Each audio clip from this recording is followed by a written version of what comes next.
So this term, we're thinking about fixing our attention from God on God and being changed from the inside out. Now, when I look in the mirror, I might be thinking, oh, I don't like the way my hair looks today. I think it's grown too long since we've been in lockdown. I hope I get to cut it soon. Or I might look closer and think, oh, I wish I'd put some makeup on this morning. I don't like the way that my face looks. Or I might focus on my teeth or the shape of my nose or any other number of things that we think about when we look in the mirror. But you know what? God doesn't think about those things when he looks at us.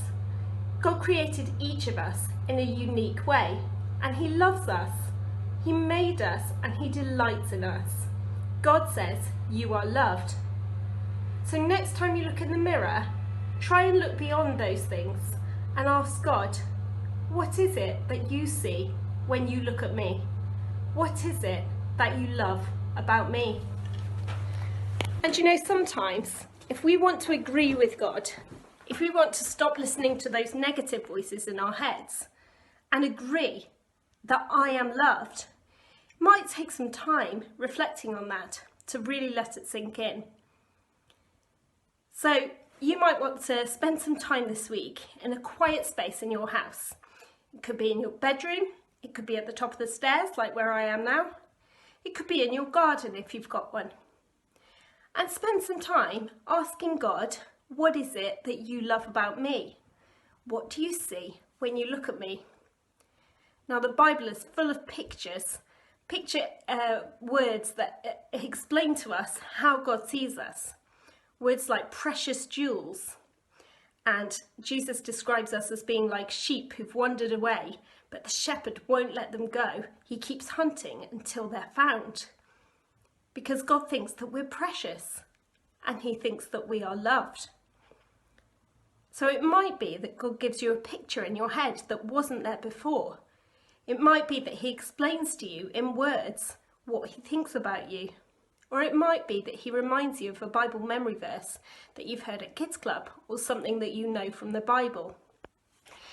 So I've got a book here called Bible Promises for You. And this is full of a bit like our Bible memory verses from the Bible that give us promises that God makes in the Bible. Things that he says about the world, about himself, and about how he sees us.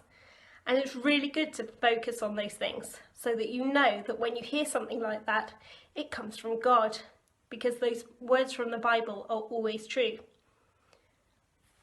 Or you might want to ask somebody else what they think God is saying about you, just so you can test it, just so that you can be sure of what you're hearing. So you might want to find a family member or somebody in your home, or you might want to give a call to a friend who follows Jesus. So I've got Tan here, my husband, and I'm going to ask him, so Tan, what do you think God sees when he looks at me? What do you think he likes about me? Well, a couple of features. You're kind, you listen to people, and you're compassionate. Well, thanks, Tan. That's really encouraging. So Tan didn't say any of those mean words that I was thinking about myself, and he didn't focus on what I look like. He focused on the things that God loves about me. And I think that God loves the fact that you're humble and the way that you listen to people and that you're loyal to your friends. Thank you. So now we feel better. So have a think and have a pray about those things that God loves and that he thinks about when he looks at you.